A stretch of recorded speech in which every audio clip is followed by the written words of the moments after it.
Hi, everyone. Thank you for joining us today and for taking the time to attend today's webinar, Travel to Chile and Argentina, Santiago, Patagonia, and Buenos Aires with me. In case any of you are new to our webinars or maybe not familiar with emerging destinations, we are a sales and marketing representation company in North America.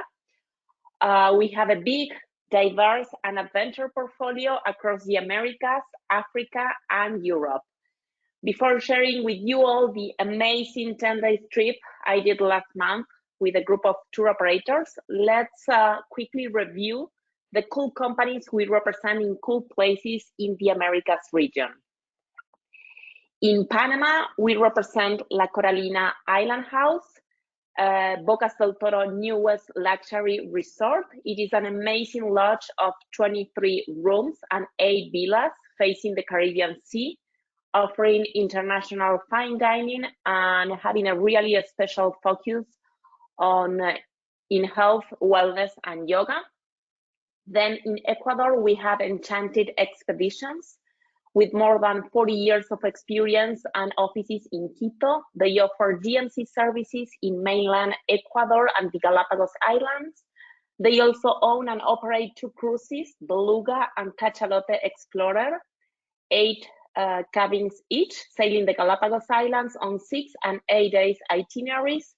And finally, the Enchanted Galapagos Lodge, a cozy property with only 10 rooms in the highlands of Santa Cruz Island.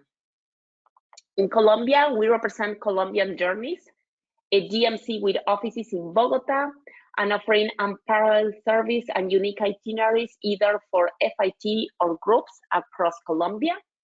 And the other companies that we have in the Americas portfolio, Chile Concept, Las Torres Reserve, and Grand Hotel Lux, will be presented in depth on today's webinar. Our portfolio is completed with cool hotels, lodges, cruises, and DMCs in Africa and Europe, as you can see their logos here. If you have any questions from any of these companies, please feel free to reach out to me after the webinar. You can see my email address at the bottom of the screen. Before starting with the webinar, a few housekeeping notes. This webinar is being recorded, so if you need to step away, answer the phone, or do a break for lunch, don't worry, we will be sending you the recording in the upcoming days. We will be also uploading this recording on our website, emergingdestinations.com, and you can also subscribe to our YouTube channel, Emerging Destinations, where we will upload this playback, and you can find and watch past webinars from any of those clients and destinations. Finally, please feel free to ask any questions. All attendees are mute, but you can type your questions or doubts on the control panel on your right. If time permitting, I will be answering them at the end of my presentation. Otherwise, I will be answering them by email on the follow-up.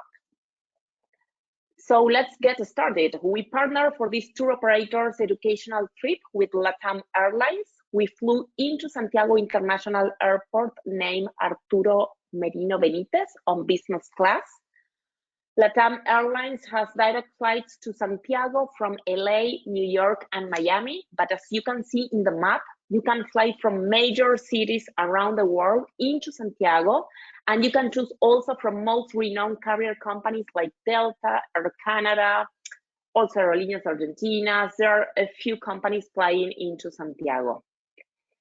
Santiago, the capital city of Chile, and our starting point for this amazing trip, is home of approximately 7 million people. Have in mind that the whole country has a population of around 18 million of inhabitants.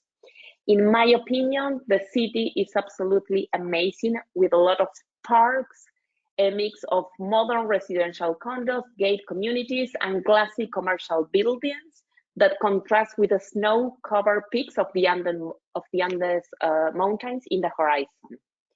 Even if my stay in Santiago was very short, I visited the city more than 10 times in the past, and I was able, for example, to ski in Valle Nevado, La Parva, and El Colorado ski resorts, which are located only 1 hour, 1 hour, 15 minutes drive from Santiago. Another time, I also did a full day tour to Valparaíso and Viña del Mar by the coast on the Pacific Ocean, both really close and less than 2 hours drive from Santiago. And also for wine lovers, the wine region is also at a short drive from Santiago, around 2 hours drive. All my land services in the capital city of Chile were provided by our client Chile Concept. They are a DMC with offices in Santiago and in Punta Arenas in the Patagonia region. And their unique selling point is that they are a boutique, small company, which offers a very personalized service. But thanks to their networking and experience in the market, they have the best rates and negotiations like a big company. In case you don't know them or haven't tried their services yet, I can give you as a reference that they are the official DMC of French tour operator Voyageurs du Monde. Raphael Cumsil, on the picture on the left, is the managing director and has been working on the tourism industry for more than 20 years already. He knows every hidden corner across Chile, and he has great connections with all hotels. I visited their office in Las Condes neighborhood and met part of the team, our driver and Cecilia, the guide. They were also amazing, kind, helpful, and very attentive to every single detail during our transfers and the tour we did in Santiago. Our home away from home while in Santiago was the Hotel Cumbres Las Tarrias, a 4-star property located in the Bohemian Las Tarrias neighborhood, which is known for its thrilling streets, boutique hotels, bars, restaurants, and nightlife. It is also next to the Santa Lucia Hill and the historic Centro or downtown area. It is a boutique hotel with a total of 70 rooms decorated in modern style. You can choose for a room with 1 king-size bed or 2 twin beds. All of them have a desk or working station area and offer complimentary Wi-Fi and coffee machine in the room. Even if my room was overlooking the street full of restaurants and bars on both sides, there wasn't any noise at all. So this is really good to know. But as you can see on the picture, I have to mention it, the glassy walls and doors in the bathroom and shower area can be sort of a bit tricky if you are having 2 friends or colleagues sharing the room. So just have this little detail in mind. On the 8th floor, you will find the Punto Ocho restaurant, where buffet breakfast included in the room rate is offered daily. It offers an open view to the neighborhood and the city, and it also has an open terrace with an infinity pool, not heated, to enjoy mainly in summer season. Our half-day tour in Santiago included the most important attractions of the city. We first stopped at the Palacio de la Moneda, the government house. La Moneda, originally a colonial mint house, was designed by the Italian architect Joaquín Toesca. The construction began in 1784 and it was opened in 1805 while still under construction. The production of coins in Chile took place at La Moneda from 1814 until 1929. President Salvador Allende, the first Marxist president in Latin America, committed suicide at this palace in 1973. We were able to assist to the traditional changing of the guard, which occurs every other 2 days at 10 a.m. on weekdays and 11 a.m. on weekends.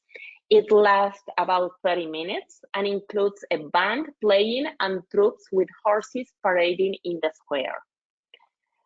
We continue then our walking tour to downtown and the historic area of Santiago. We were walking along the colorful pedestrian streets, which were inaugurated in 2017, and they are known as Paseo Banderas or Flag Walk in English. Our next stop was the Plaza de Armas, or main square, and we visited the Santiago Metropolitan Cathedral. The construction began in 1753 and ended in 1799. It is a neoclassical building and has a Baroque style with many ornaments, frescoes, and gilded columns. Our last stop before coming back to the hotel was the Parque Bicentenario, or Bicentennial Park, located in the Vitacura neighborhood. This urban park offers the possibility to practice activities like jogging, running, and yoga. You can also enjoy free concerts, maybe have a picnic in spring or summer, admire the sculptures along the sculpture walk, and feed the koi fishes, swans, and flamingos. At night, Chile Concept DMC invited us for dinner at the Ritz-Carlton Hotel, located in a golf area within Las Condes neighborhood, my favorite neighborhood in Santiago. This five-star luxury hotel was completely renovated last year. It features 205 rooms and suites, including 49 club-level accommodations, which get exclusive access to a private lounge, business center, and restaurant for breakfast and happy hour. The hotel has a spa and wellness center on the rooftop, 9,000 square feet space for meeting and events, and 4 different dining venues. We had the most delicious dinner paired with pisco sour and Carmenere Chilean wines at restaurant Estro, located next to the lobby. From Santiago, we started our adventure to Patagonia. Our destination was Torres del Paine National Park, and there are typically 3 ways or points of connection. We took a 3-hour flight from Santiago to Punta Arenas, and then from Punta Arenas Airport, we were transferred to Torres del Paine National Park on a van. It is a 5-hour drive. The other option is to fly from Santiago into Puerto Natales Airport, which is only 2 hours drive from Torres del Paine National Park. However, Puerto Natales has a limited quantity of flights versus Punta Arenas Airport, who offers several companies and daily flights from Santiago and other cities in Chile as well.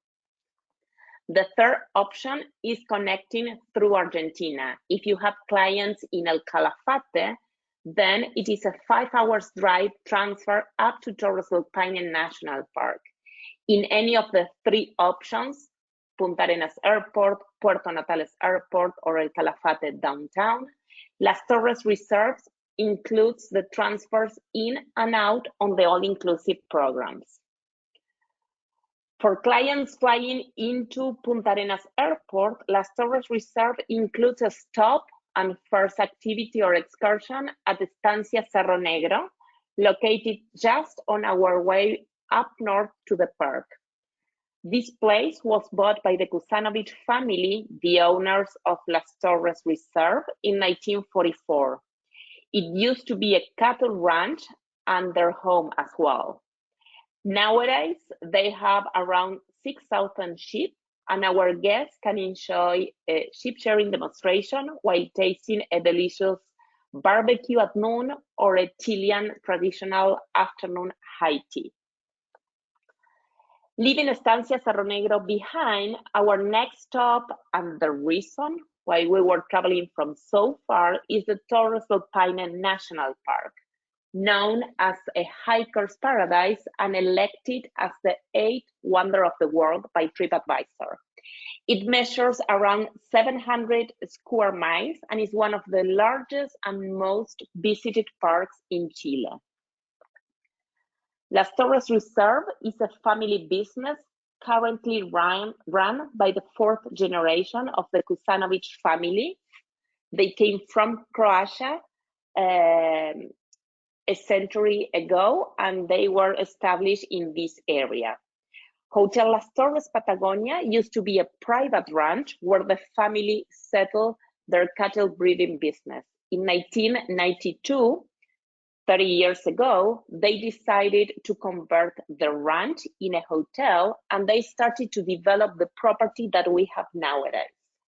It is a 4-star rustic lodge which offers an experience unlike any other. As the hotel was built in a private conservation area before Torres del Paine was declared a national park, the hotel has the best location right at the base of the massif. It features 74 rooms and suites with stunning views to the ground, the national park, and the mountains. You can opt for 1 king-size bed or 2 twin beds, and we also offer triple rooms and connecting or family rooms, as well as 2 suites with jacuzzis. As for the food and beverage facilities, the hotel features Cuernos restaurant where buffet breakfast is served daily, and also a great place to enjoy fine dining at night. El Quincho, located next to Cuernos restaurant and on the left on the screen, is a great private area where we enjoy our farewell dinner party, which was a traditional lamb barbecue. Finally, Pionero or Pioneer Bar, next to the lobby and front desk, is the ideal place to either enjoy a casual meal like salads, pizzas, or burgers at lunchtime or at night, as well as to taste a chocolate cake or a beer after your excursion. During our stay at Hotel Las Torres Patagonia, the barman did a pisco sour lesson and demonstration for us, and we were also able to put our knowledge in practice and prepare our own pisco sour. As you can see on the screen, the glassy ceiling offers amazing views of the kitchen garden, the mountains, and the massif. As for the excursions or the activities you can enjoy while at Torres del Paine National Park, it is important to mention that Hotel Las Torres Patagonia includes a menu of more than 20 half-day and full-day tours for guests booking the all-inclusive program.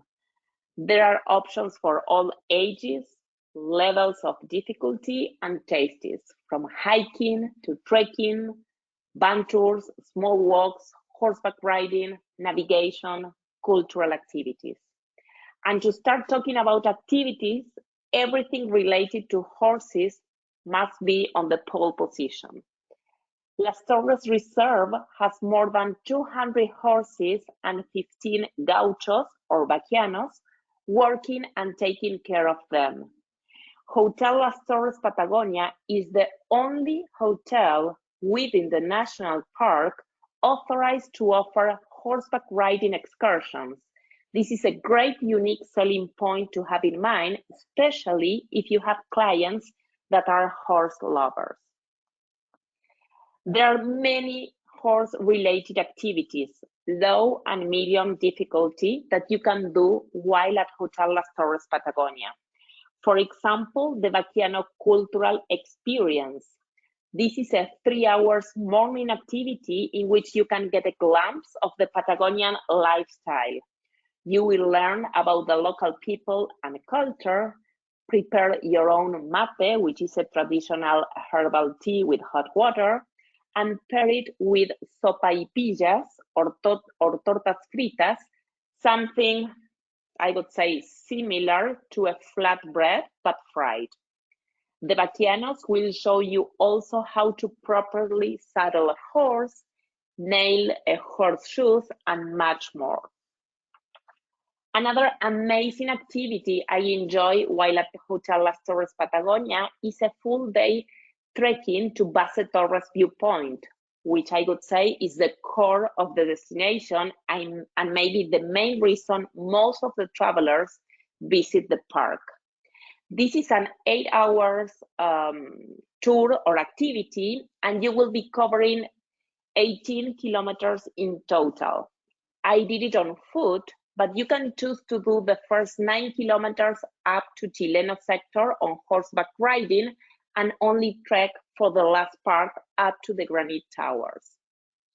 Along the trail, you will have an amazing view of the Mount Almirante Nieto and the Ascencio Valley, and then you will enter a native lenga forest, cross a stream, and hit a rocky area at the final part of the trail, which might be the hardest part of this amazing trekking. The full Paine and Gray Glacier Lake full day tour is also an unforgettable excursion due to the amazing landscapes that you will be seeing along the day. The tour, which lasts from 7 to 10 hours, gives you a great overview of what Torres del Paine National Park has to offer.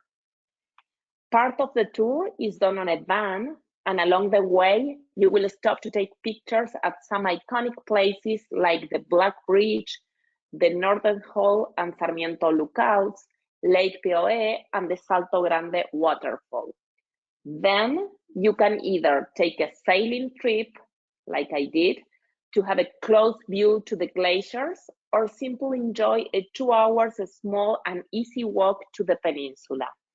Just have in mind that as the navigation is offered by a third party, an external company, it has an extra cost, even if you are staying at Hotel Las Torres Patagonia with the all-inclusive program. The Mount Cerro Paine full day tour is another excursion I highly recommend.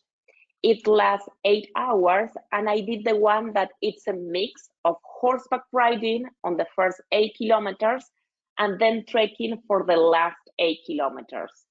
The activity starts at the stables, where the Baqueanos will teach you the basics, and you will meet your companion for the rest of the day, your horse. You will be riding the western slope of Cerro Paine, entering one of the oldest forests in the park, full of native lenga trees, and then you will leave your horse behind with the Baqueano, and you will continue the hiking on a rocky terrain. I did that with my guy Collins, who was extremely notable and passionate of his job and the area. If you are exhausted after many days doing full day trekking or you have clients that are not extremely active, then the Lenga Forest half-day tour is a good option. It lasts only 3 hours. You walk a total of 8 kilometers, and it is an easy trekking where you will be able to spot some birds like the Magellanic woodpeckers, the Austral parakeet, or the Chilean flicker. You will walk along the foothills of Cerro Paine, cross some little streams, and get great views of the Blue Lagoon and the Guido Mountain. Another great half-day tour is the Blue Lagoon one. It lasts 4 hours, and it is a mix of a van tour and then a small walk of around 1 kilometer, 30 minutes. You will get a unique perspective of the famous granite peaks from the shores, and you will be amazed by the color of the water. Florence Bixby, the British traveler and writer, considered the park's first tourist, saw the towers for the first time from here. She shared her experience and impression on her 1880 book, Across Patagonia. The last excursion I will share with you on this webinar is the Cuernos Lookout, a half-day tour of approximately 4 hours that will drive you on a van across the national park. You will be able to spot a lot of guanacos and, if lucky, also some pumas. Then you will be visiting the Salto Grande waterfall, a huge cascade that channel waters between the Northern Hall and Poe lakes. And on the tour, you will enjoy breathtaking views of the lakes, the towers, and the French Valley. Before leaving Torres del Paine National Park, I just want to highlight the fauna or wildlife that you can find here. The huemul on the top left is an iconic animal of Chile and in danger of extinction right now. It is said that there are only 2,000 left. The condor on the top right is the largest flying land bird on the Western Hemisphere. It can weigh from 10 to 15 kilos, and when flying, the maximum wingspan can reach from 3 to 4 meters. Then we have the pumas on the bottom left, the king of the mountains and Patagonia's largest cat. It is the fourth largest cat in the world after the tiger, the lion, and the jaguar. Did you know that Patagonia has the highest density of pumas in the world? It is estimated around 4 pumas every 10,000 hectares. Of course, when we speak about wildlife, we can't guarantee that you will be able to see them. But as from my experience, on my first stay at Las Torres Reserve in 2019 with my colleague Jenna, we saw pumas 3 different days, and it was a 5 days stay only. They were in 3 different places within the park, and this time with this trip, I was there only for 4 days, and I also saw them on our way to the Patagon excursion. So if you have clients particularly interested in pumas, Hotel Las Torres Patagonia has a puma encounter program of 5 or 6 days with 9 different set departure dates during the season, and this is between October and April. So if you want to receive information about this particular or special program, please let me know, and I will be happy to share those details with you. Lastly, our guanacos, puma's favorite prey. The guanacos are sort of wild cousins of the llamas. They are always on alert for danger, and usually one guanaco is alone at the top of the hill, ready to give the alarm signal to the herd. If you haven't watched it yet, I recommend you the documentary Our Great National Parks on Netflix. Episode 2 is in Chile, and it showcased Torres del Paine National Park and the fascinating interaction between pumas and guanacos. So now it's time to leave Torres del Paine National Park behind. After 5 hours drive, we arrived in Punta Arenas city, where we embarked on Cruceros Australis for a 5 days navigation trip through the Chilean fjords. We started the trip in Punta Arenas and disembarked in Ushuaia, but you can do the other way. You can embark in Ushuaia and disembark in Punta Arenas. Our home away from home on this adventure was the Ventus Australis ship, which features 100 exterior cabins and has capacity for up to 200 passengers. Our first excursion was in the vicinity of Marinelli Glacier in Ainsworth Bay. We disembarked on Zodiacs, and thanks to our guides, like Roger on this photo, we learned how life resurfaces after the ice has melted. We did a quite easy hiking through the subantarctic Magallanes forest. For our second excursion, we didn't disembark. It was a Zodiac excursion around the Tucker's Islets, home for the Magellanic penguins and for the cormorants. You can see at the top left an amazing picture that one of our guests, Kelly, took during our excursion, our Zodiac excursion. The third excursion was, in my opinion, the most memorable one. As our cruise was sailing along the Beagle Channel, we ended in the Pia Fjord, where we disembarked with our Zodiacs. Here again, we did a soft hiking, and we were able to enjoy different views of the Pia Glacier.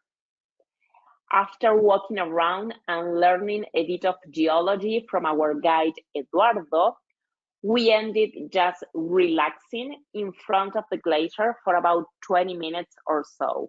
We got the first row, as you can see on the screen, and we were captivated by nature, the glacier's different colors, and the sound of the glacier melting and falling into water. Once back at the cruise, we continue navigating under the magical gaze of Glacier Alley, a series of 5 glaciers called Holland, Italy, France, Germany, and Romand. On this picture, you can see the Italy glacier behind me. The next day, we arrived to Cape Horn National Park, but unfortunately, due to the winds and rough weather conditions, we were not able to disembark with the Zodiacs. The Cape Horn National Park, it is the world's southernmost national park that was created in 1945. We took some amazing and funny pictures on the deck, and we were able to visit the bridge and speak with the captain to learn a bit about his job and what means navigate through the Chilean fjords. Our last excursion before disembarking in Ushuaia was to Wailea Bay, a historic site where we enjoy a soft trekking up to the lookout where we were able to admire the Beagle Channel. It is a very scenic walking or trekking, crossing a forest of lengas, coihues, and canelos trees, as well as some bridges and little streams. It is a very remote place, and the only way to get here is with this cruise. But every fairy tale has an end, so on day 5, we arrived in Ushuaia, Argentina. It is considered the world's southernmost city. From there, we took a 3 hours and 30 minutes flight to Buenos Aires. When booking a flight, either for you or your clients from Ushuaia to Buenos Aires, bear in mind that you can either fly into Ministro Pistarini International Airport if you are making an international connection, or you can fly into Jorge Newbery Domestic Airport. So before issuing the ticket, just check the airport code to avoid surprises. As I mentioned before, we flew into the domestic airport, which is centrally located and only 15 minutes drive from Recoleta neighborhood, where Recoleta Grand Hotel is located. The hotel is a modern building, as you can see on the left of the screen, and was built 10 years ago in 2012. It has 80 rooms and suites, and it is located in the residential and one of the most traditional and wealthy neighborhoods of Buenos Aires, Recoleta. The area is known for its French buildings, as you can see on the right, embassies, art galleries, and extensive offer of cafes and restaurants. All rooms and suites offer either king size or twin beds, working desk area, complimentary Wi-Fi, Nespresso machine, and kettle and tea bags. The Club 31 bar and restaurant with its glass ceiling is the perfect place to enjoy a complimentary buffet breakfast every morning or delicious lunches and dinners through its extensive international cuisine menu, which of course includes some Argentinian dishes like a delicious steak with French fries and any dessert with dulce de leche. As for the touristic attractions you can find at walking distance when staying at the Recoleta Grand Hotel, I can mention El Ateneo Grand Splendid Bookstore, listed as the second best bookshop in the world by the British newspaper The Guardian, and one of the world's most beautiful bookstores by National Geographic. The building was inaugurated in 1919 and used to be a theater. Then was converted in a cinema, and in 1929 showed the first sound film presented in Argentina. Nowadays, the bookstore stocks around 120,000 books. The many parks in the area like Plaza Francia, Plaza Chile, Carlos ties that are located in the surroundings of the National Public Library, the National Museum of Fine Arts, and the Recoleta Cemetery are also an amazing touristic attraction at walking distance from Recoleta Grand. They offer an extensive bike trails. You can enjoy either a biking tour, a morning walk, or if you are a bit more active or trained and want to keep your exercise routine, you can jogging or running on those trails. It is important to mention that Recoleta Grand Hotel offers complimentary bikes for guests. So your clients or you, if you are staying at Recoleta Grand Hotel, you can just pick your bike and enjoy a biking tour along those amazing parks full of jacaranda trees. The Basilica Nuestra Señora del Pilar, adjoining to the Recoleta Cemetery and in front of Plaza Francia, where you can enjoy an artisan fair on weekends. This basilica was built as part of the Franciscan monastery in 1732, and it is the second oldest church in Buenos Aires. And finally, on the right, the Recoleta Cemetery that was inaugurated in 1822, and at that time was the first public cemetery in Buenos Aires.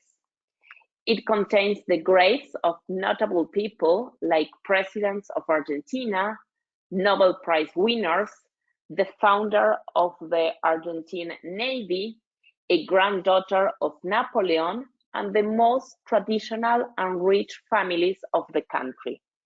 The BBC acclaimed it one of the world's best cemeteries, and CNN listed among the 10 most beautiful cemeteries in the world. Of course, there are much more things to do in Buenos Aires, the second largest city of South America, but as our tour operator's educational trip was here only for 2 days, those are the most remarkable places to visit on a short stay at a walking distance from Recoleta Grand Hotel. I hope you enjoy my trip to Santiago, Patagonia, and Buenos Aires. Now I will answer any questions or doubts you may have. Please type those on the control panel on your right. I have my colleague Jenna checking that box for me. So not sure if we have any questions, Jenna. Let me have a look here. Is there a best time of year to go to visit Las Torres? Well, first thing to have in mind is that Las Torres Reserve, Las Torres Reserve is a seasonal destination, so it's usually open from September to April.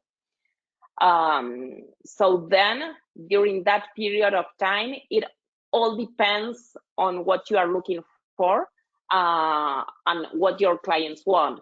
The high season, I would say, is middle December until middle March.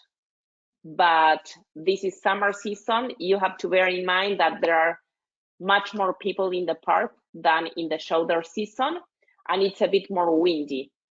For example, the first time we were there with Jenna, we were in April. It was less crowded, and the colors of the trees and all the vegetation and the mountains were amazing because they were entering in autumn. So you can see different sort of colors from green to yellow to brown. So if you have people maybe interested in photography, I think middle March, April are amazing months. Okay, perfect. Sorry, I just was reading another question coming through. Okay, so based on the amount of time that you spent there, is that a recommended amount of time, or would you recommend to extend or shorten that at all? Well, I love traveling, so for me it's always short, and I will always add more days.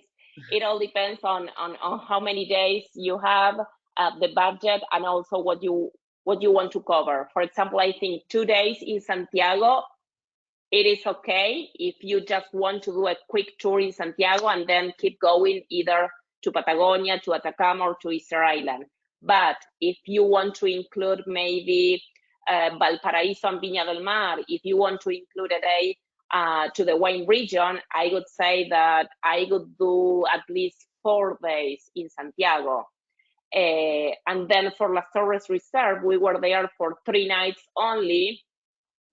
And here again, if you like, or your clients like outdoor activities, the national park is simply gorgeous, and Hotel Las Torres Patagonia offer more than 20 half-day and full-day tours. So I would recommend an ideal stay of 5 nights, just to, you know, have the time to rest, to enjoy the hotel, to enjoy the view from the Pionero Bar, and to do some other activities. Otherwise, if you are staying only 3 nights like we did, it's like you will be running a bit to cover as many activities as possible, and you will not have time enough to enjoy the property, enjoy the hotel, just stay a morning reading a book at the bar, enjoying that view, or visiting the kitchen garden. So this is why I would add at least 2 other nights and stay 5 nights in